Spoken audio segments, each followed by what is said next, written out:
my brother was like, well, I don't want to be mean. And I was like, Alex is a grown man. He'll be fine. Yeah. So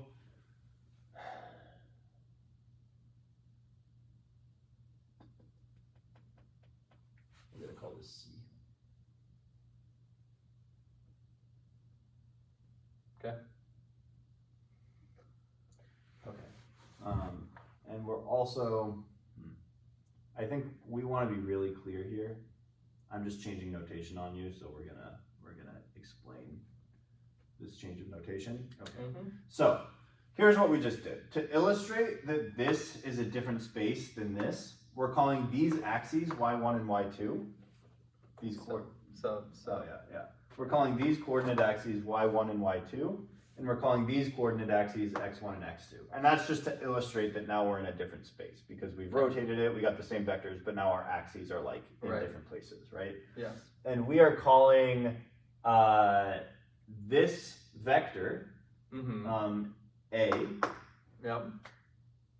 This vector is A, and we're calling this vector B. And A and B are orthogonal from each other. They're at a 90-degree angle, or in radians?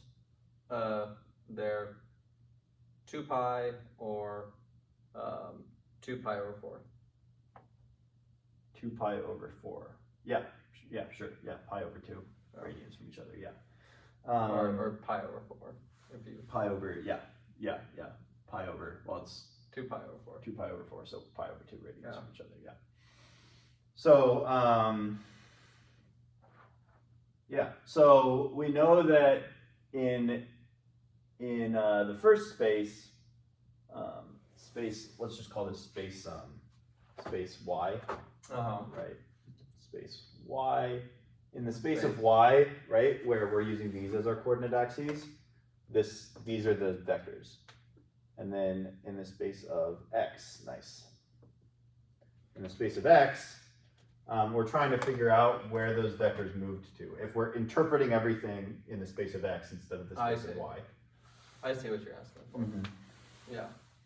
And so this is still A1, A2, B1, B2. But it's now, like A1 translated into the new space. Right, into the new space. I see what you're asking for. Yeah. So we translated from y to x. Yeah. It's like you're saying the same thing, but in Spanish instead of English. Like it's the same words, like it's the same concept, but like you're just saying it in a different language. We should talk about your Spanish, like later on. Mi español es muy bueno. Solo me estudió un poco español. Better than mine. So, you've studied a little bit of Spanish. Sí, solo un poco. I feel good that I understood what that meant. Sí, pero yo quiero y yo necesito aprender más español. Necesito. Yeah. Well, she grew up in Spain. Sí. If she had poquito español, I'd be very worried. Sí. There we go. Dude, I could watch Spanish programming now. Okay, so back to this. So A1 and A2 have been shifted. Yeah, and so let's define, can you give me this? Thank you. So I just want to label. This is A. And then this as B. Nice. So labeling A, labeling B. And so we know for a fact that A starts at 0. Or maybe it doesn't start at 0, but the better terminology is that on the x2 axes, it is 0 in space. Yep. So. Yeah. Hello. How are you? I'm good. Are you busy? I'm you're tuning in to we teach Daniel about about change of basis. It was literally just speaking to me in Spanish because I said speak to me in Spanish so you can prove to me that you actually can speak Ina's native language. And he started doing it and I was very impressed. What? Oh God, Ina's forgot English. Shit. Okay. Wait, Anna, you're not on video. Yeah, well, I'm walking with like 10 gazillion stuff on me because I lost track of time Oh. and I won't make it to my gym appointment. Uh-oh. Ines doomed. All right, so let's continue to think about so we've started in this space, Yep. right? The space of y, and now we're moving into this space, the space of x. So we have new coordinates for our a vector and our b vector, and now they're here instead.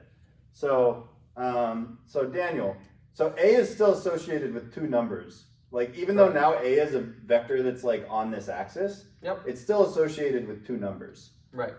Right? So there's how many units that A's x-axis component goes, and then there's how many units A's y-axis component goes. So X1, how much sorry. How many units you're right. How many units A's x1 axis goes, and how many units A goes in the x2 direction? Right, exactly. So how many units does A go in the x1 direction? So in the A1 direction. X1 direction. X1 direction. Which is the value A1. A1. Mhm. Yeah. It's a lot. Yeah. Or how many ever it could be. Not exactly sure. But There we go. That's what I like to see. There we go. That feels better. and so yep. And so it would be 0. Yeah. 0, 0. So, And then these would be higher number values depending on And whatever. we actually know exactly what those values are. So let's figure out what those values are on the diagonals of this matrix. We can actually figure out. Can I get rid of these? Yeah, get rid of those. I'm like, I don't know what these two I don't know what this thing is either, so let's just get rid of that too. I have no idea what that was. So we actually can figure out what the diagonals are too. Because what's the x1 component of A? Like exactly what value is it? Because we know that this is the original vector. Right. There's 1. something not necessarily. Not necessarily Yeah. 1. Not necessarily. So we know for a fact though that this is the vector that we're going on. This is the exact same vector as this. Right. The exact same one. The length of it hasn't changed. Only the angle of the axes. We So, just rotated the axes. can we- That's all we've done. Is this a point in space real quick? Yeah. It's a point in space. Okay, cool. Yeah. I just want to. So you're rotating the. Okay. We're rotating the axis. So it's not so much an arrow to indicate that it's But have you continuing in explained- space. Like, have you explained the theory to him, or are you just explaining how to get to the theory? Yeah, we're doing it intuitively first. So we're just doing Okay. intuitively what's going on, and then we'll move into the like formality. Okay. So Daniel, so we can figure out what should be on those diagonals right now based on the information that we already have. We can't put numbers to it. I'll tell you that. Yeah. Because we don't know anything about the numbers involved in A and B, but we can get more than just like I don't know. Well, I mean, we could define it as, like, if you want to, you can still define it as A1 and B2. But that's not going to give you the exact value set because we don't know them. So you could still define it as A1. You could still define it as B2 here. I wouldn't say so because A1 over here is this, and I don't think this length is the same as this length. I think those are different lengths. Yeah. Okay. You think they're different lengths? Yeah, I think those are different lengths. Interesting. Yeah. So wait a second. So what matrix are you defining there? Aren't you defining the linear transformation matrix? Yeah, we are. I know. Shh. Okay. I know. I know. We don't know those words yet. We're still learning. We've never heard of a linear transformation. I don't know what that is. She's too smart. She's too smart. Yeah. No. I guess my question was like the way I think about it is it's something that you want to multiply your original line, the original line you have, to get the second line that you have, right? So if A1 is the length of your initial line, you already have that term, right? That's already in your like initial matrix.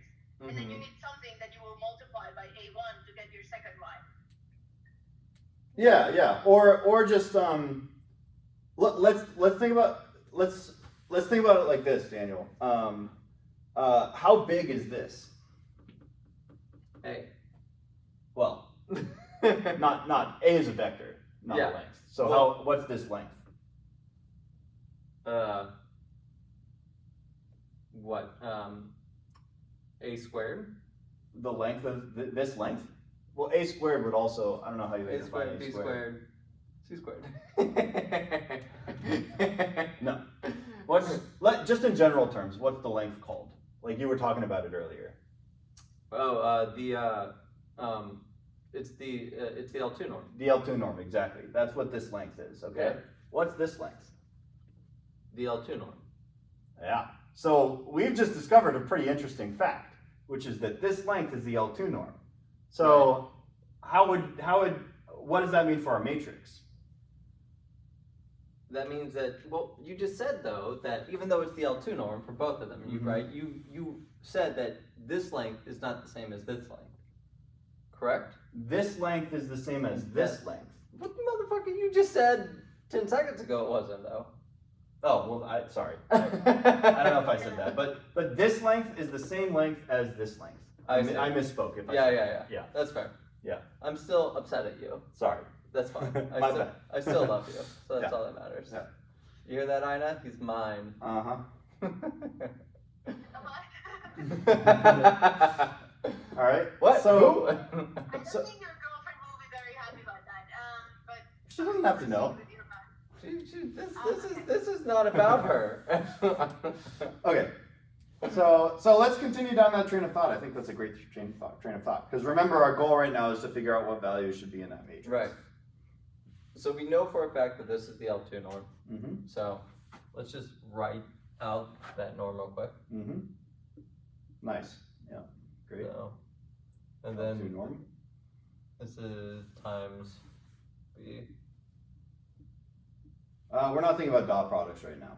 Yeah, just take out that L2 norm of B. We're just thinking about the L2 norm. We're completely ignoring B for the moment. I see.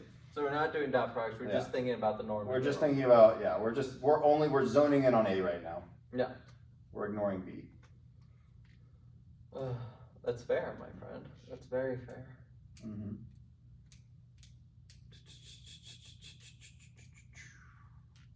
Okay. So if we know that that's the L2 norm, But what's the L2 norm? that this line right here.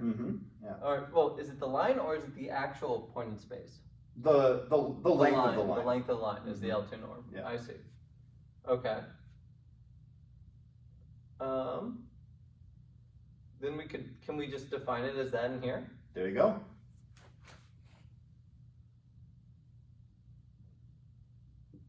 Then Nice. you do it with the B as well. Exactly. All right. And now we Hey! can go even further. How do you calculate the L2 norm? You can fuck right off. I don't know. It's just a Pythagorean theorem, remember? Oh, so we're doing.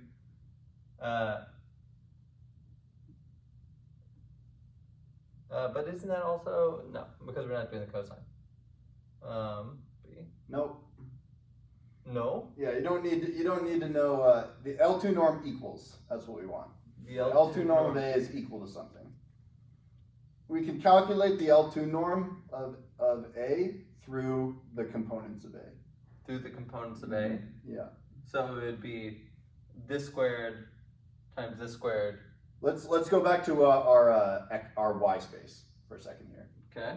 Let's calculate the L2 norm of A in our space over here. Yeah. It would be A squared times A1 squared equals A2 squared. A squared times A1 squared? I don't know what you mean by A squared. A squared right here.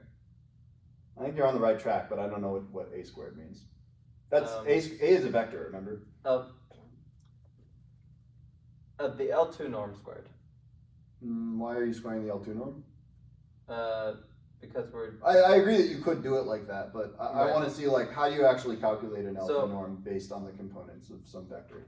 yeah. So the way I'm thinking about it, right, is if we're using the Pythagorean theorem here in this space, Yep. we know for a fact that this line right here is the L2 norm. Correct. Yep. Yep. Or So the hypotenuse. for the That's how hypotenuse, we right? think about it. And so to get these values, To get what the length of the hypotenuse is. to get what the length of the hypotenuse is, we can figure that out by. So can we actually figure that out if we don't know? Yeah, we don't need to know anything about B. We Zone in on A. only need to know A. So what did you just say? She said, "Hola."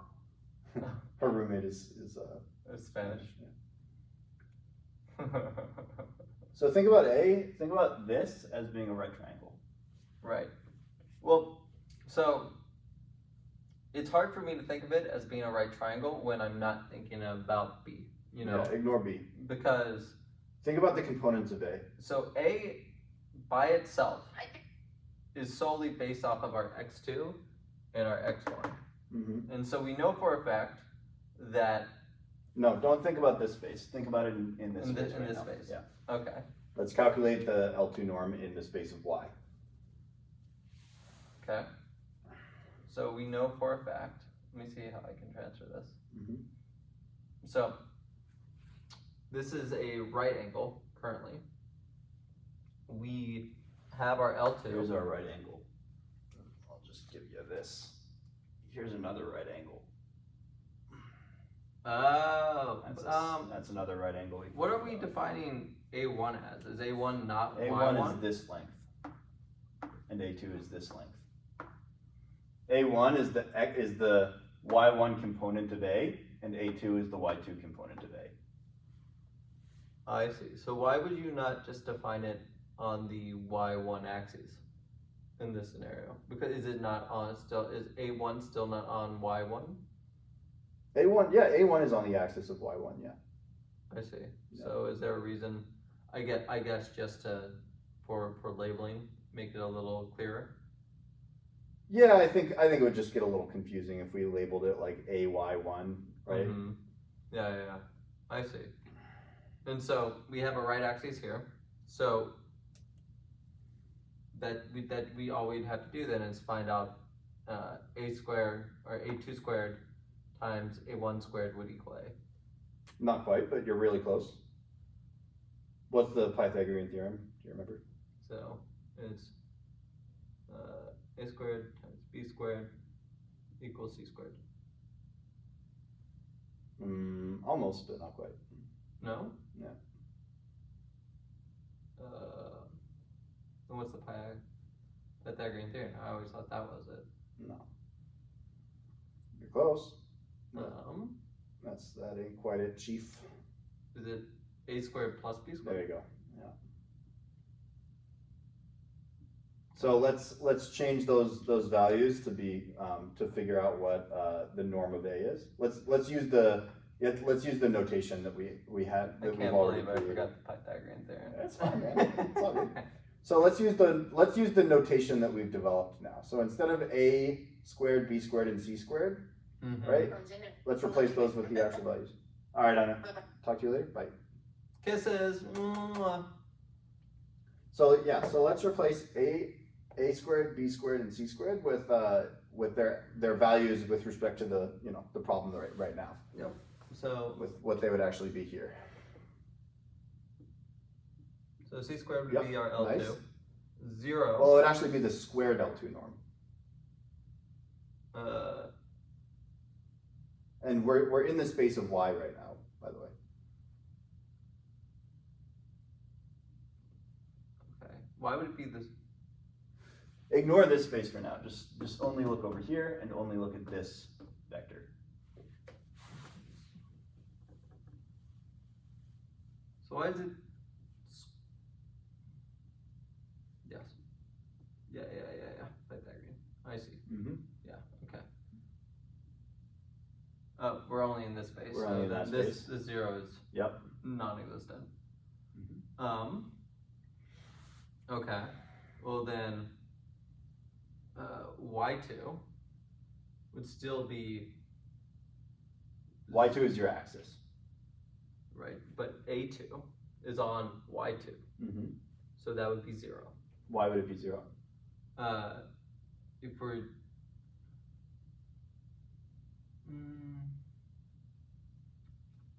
no, it wouldn't be.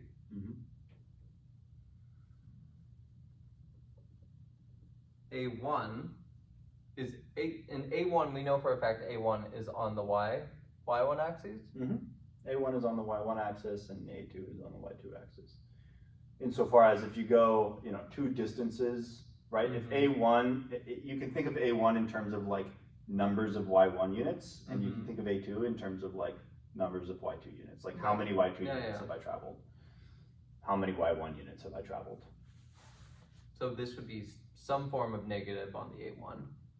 Yeah, sure. It'd be some form of like negative.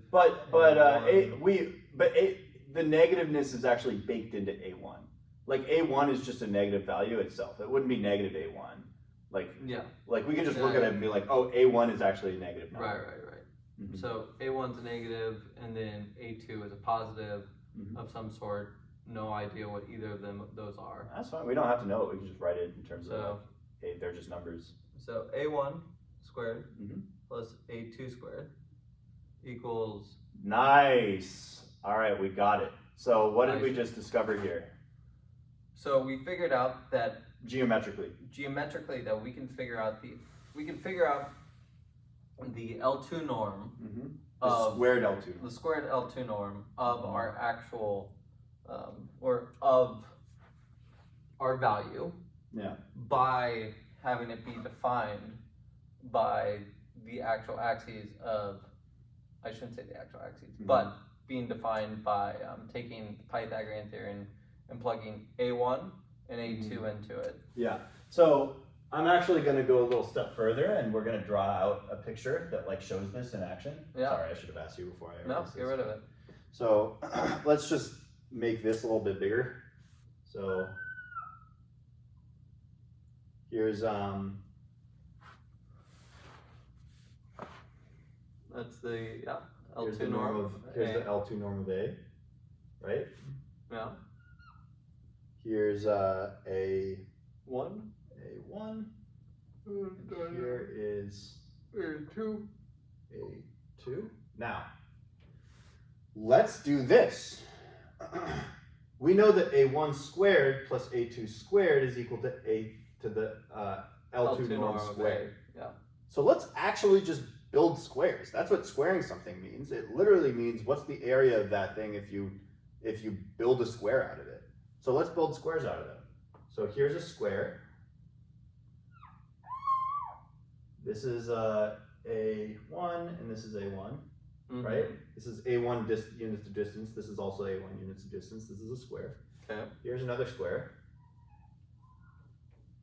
Let's make it a little longer because that looks like kind of a wide square. So here's A2 and A2, right? This is the same length as this height. And let's build a final square over here. Here's the L2 norm squared. And here's the L2 norm again. Okay. So this area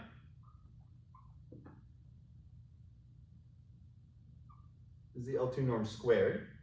This area is A1 squared. And this area is A2 squared. I see. Is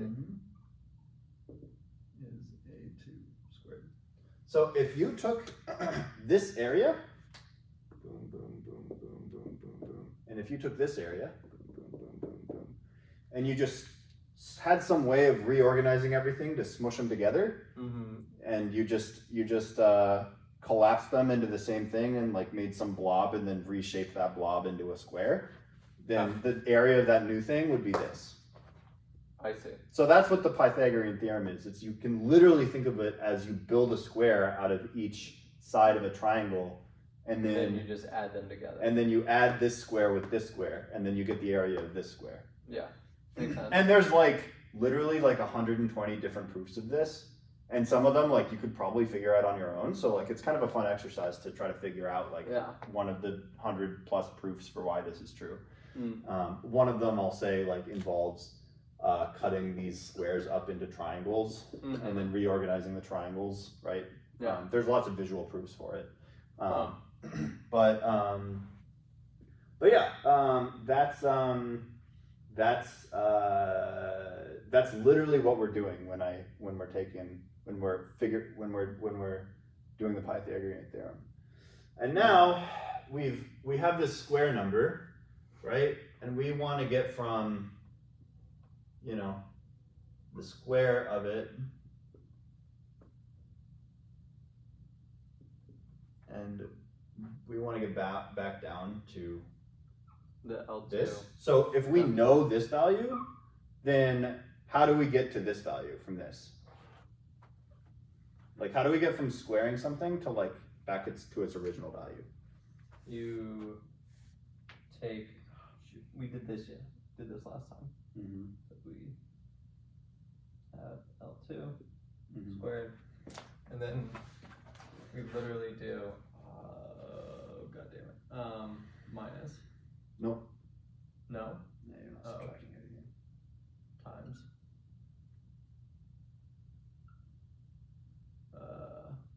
One. What'll that get you? And that should get me.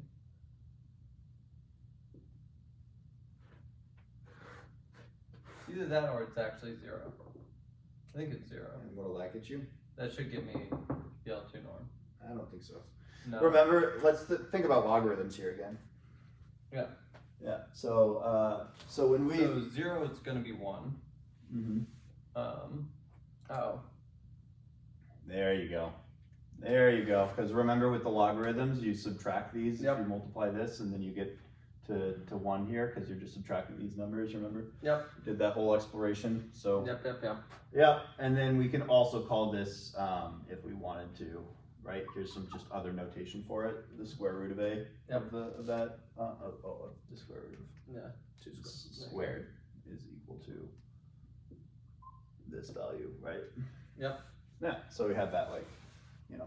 I definitely like this more because it kind of helps visualize. It's a lot better to like not ever use that notation ever. I think the square root notation is kind of stupid. So I think we should just always use the -1 as saying that's the square root. That's what people do in practice anyway. Is it actually? Yeah. Yeah, like mathematicians in practice probably are not ever going to draw that symbol. Yeah, they're probably just going to draw it to the -1. So why do we teach this? I have no idea. Tradition. Like a lot of math is taught in schools through like blind tradition, I feel like, right? Where like the teacher's just teaching what they got taught instead of teaching something that makes sense. So yeah. I mean, also kind of makes sense, you know, because it's all standardized at a point. So anyway, so let's figure out over here. So how do you, if this value is equal to this thing, how do you get from this thing to, like, how do you take the square out of here? How do you just go from the squared version to the original version? I mean, we just did it. Exactly. So it's literally the L2 norm squared times the L2 norm to the power of -1. Exactly. And then that will get us our L2 norm as is. And so if this thing is equal to this, then how do you get from this to the L2 norm to like, yeah, like if over here you multiply this by the L2 norm to the -1, what do you do over here to get from this to So you would yeah, all right, there you go. So now we have figured out how to express this length, this size of a vector in terms of, I'm gonna make it a better one. all right, There nice. Yeah, so we figured out how to express this length in terms of these two values. All right, so we can even go a step further now. Let's replace this with values in terms of these two things. You big bitch. Okay, so we can go a step further now. Let me reevaluate this. So we've defined what our L2 norm is squared. And we've done that by taking our A1 and our A2 squared, giving us our L2 norm. And then we come back to get our L2 norm by taking our L2 norm squared, timesing it by our L2 norm to the power of -1, giving us our L2 norm as is, base. Exactly, yeah. And then we can define what these are, base, by putting them to the power of -1 as well. Exactly, yeah. So yeah, because that sum is literally just the squared L2 norm. So if you take the squared L2 norm to the -1, well, you can also take that sum to the -1. They're the same thing, right? Right. If you have 10 and you have 5 plus 5, well, if you take 10 to the -1, that's going to be the same thing as 5 plus 5 to the -1, because 5 plus 5 and 10 are the same thing. Yeah. You know what I mean? So. Yep. Right. Makes sense. Yeah. And so we've already dictated then that A2 is 0. So then we would like to know what A1 is. Well, no, we're still in Y space right now. Oh, are we? Yeah. We're still in Y space? Yeah. I see. Okay, well then we can just... No, don't erase anything over there. No? We're good over there, yeah, like we have values over there. A1? Yeah. A2. Yeah, we're trying to figure out what these diagonals are in terms of values that we know about already in Y space. And we know that we've just figured out that those diagonals are the lengths of the vectors. Right. So how do we calculate the length of the vectors? We figured that out too. So all that's left is to just, put that calculation into the diagonals. So now we're back to X space now. Well, we're in X space and we're trying to figure out what should go on the diagonals in terms of stuff that we already know about, which is stuff in Y space. I see. So we already know. Yeah, like we're given the values A1, A2, B1, and B2. They're like, I don't know, 5, 10, 15, and 20 or something. I don't know. Yeah. Not actually that, because those wouldn't be orthogonal. But well, like, who gives a shit? Who gives a shit? Yeah. We just know what they are. Right. And so we know for a fact that we would want the L2 norm for our X for A1 and our A2. And to calculate that, we'd want our L2 norm times our L2 norm minus to the power of -1.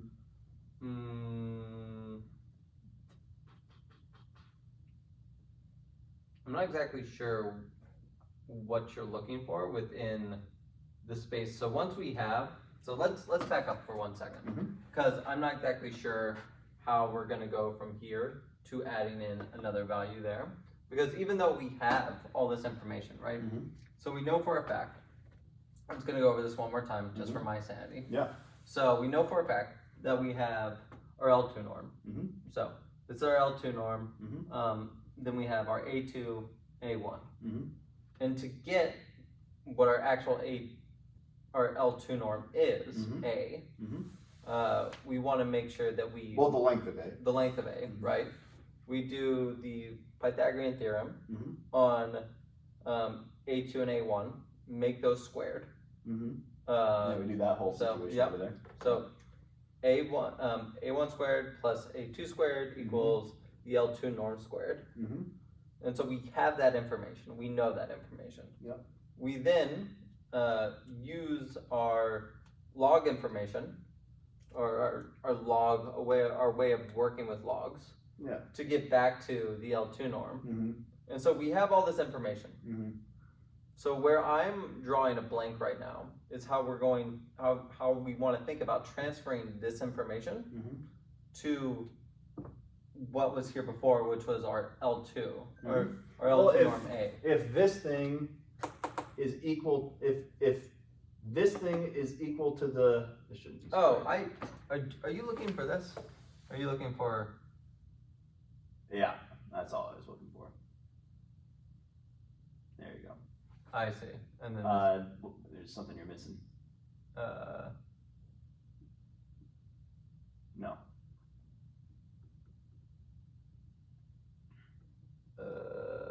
Oh. Yeah, there we go. Yep, perfect. And then what goes in the other one? Because it's all the same thing that works. Yeah. Same logic all still applies.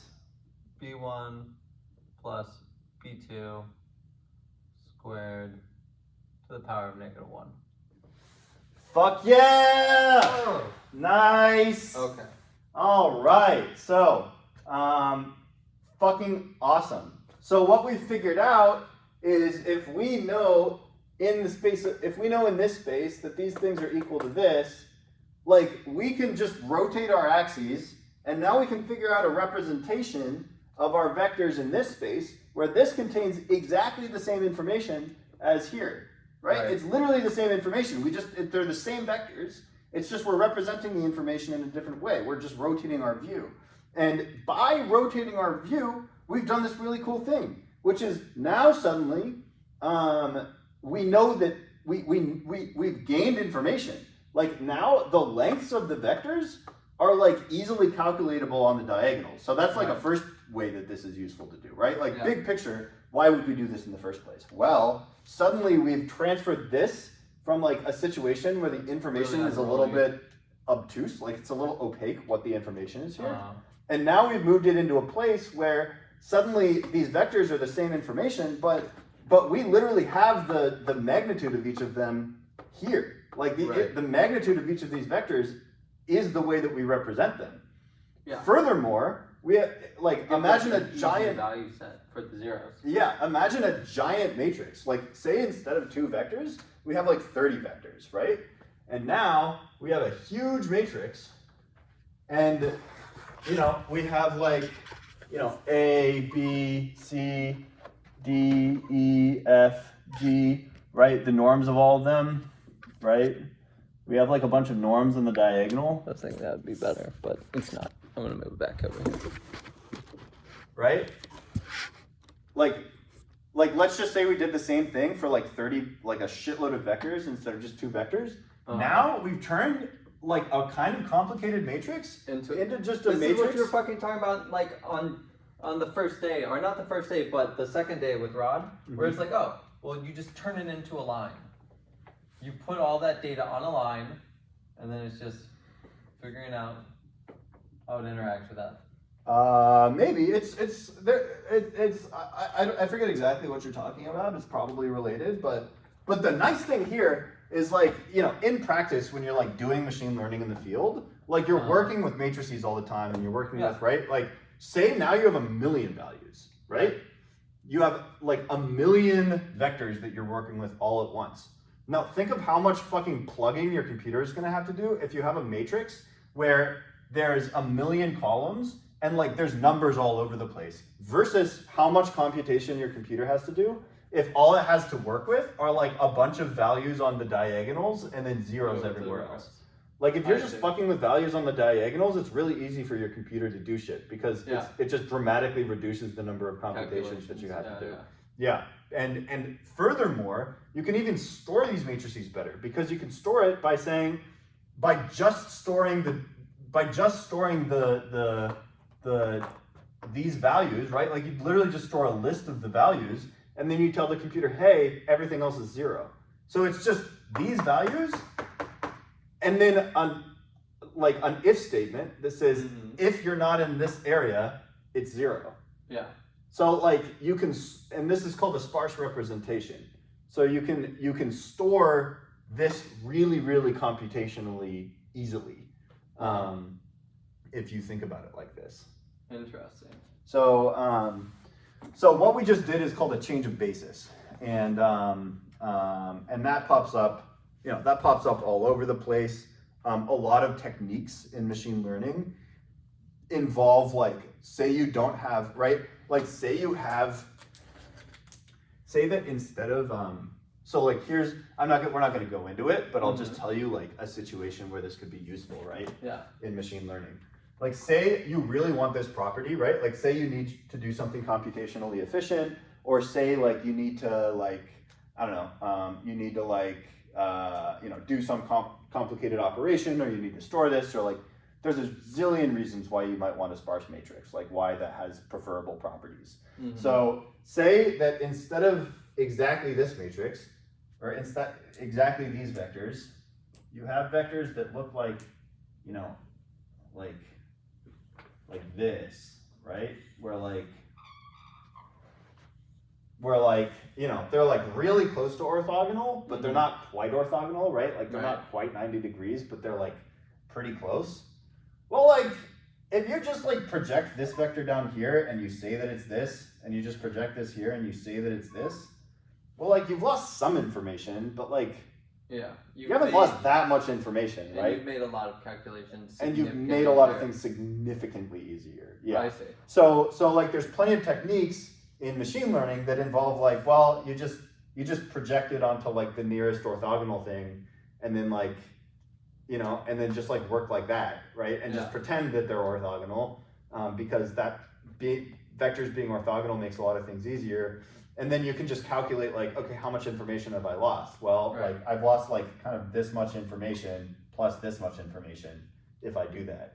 Right. And so like, you know how much information you've lost, you're like, oh, that's fine, I'm fine with losing that much information, you know? Right. What happens when it gets to a point where it's potentially, like say, it's not close to orthogonal, but it's like it's kind of like this, you know, where it's like, oh, well then the technique gets like progressively shittier and shittier. Like if you try to make these orthogonal, well, all right, buddy. Like, like now you're throwing away your data, you know what I mean? Like, it's not ideal. Yeah. So like that's kind of like eyeball it, right? Like how much information are you willing to throw away in order to get these nice properties of orthogonality? Right. You know, and like, you know, and this idea, this is called diagonalizing a matrix. Like it even has its own name. There's this very well-known technique in linear algebra called singular value decomposition. And that's all about like finding a secret way to diagonalize a matrix. Like finding a way to like represent, right? Like to like, you know, just because diagonalizing something is just super nice to do a lot of the time. Just comes down to problem like puzzle solving. Yeah. And in linear algebra, there's a lot of these techniques that are all based around what's called matrix factorizations, where you start with some matrix and then you decompose it into like the multiplication of other matrices. And then you'll often do that because it does something nice where like the multiplication of the other ones, like you're now multiplying a bunch of orthogonal things together instead, and then you can like work with each one of them individually or whatever. So like this idea pops up a lot, and it's all just based around like what we just did, where we just like look at it in a different space. I see. Yeah. Makes sense. Okay, cool. So you want to take a break and then think about matrix multiplication? Yeah, that sounds fun. Awesome. Let's do that. Let's do it. Okay. Bro. I'm gonna pause.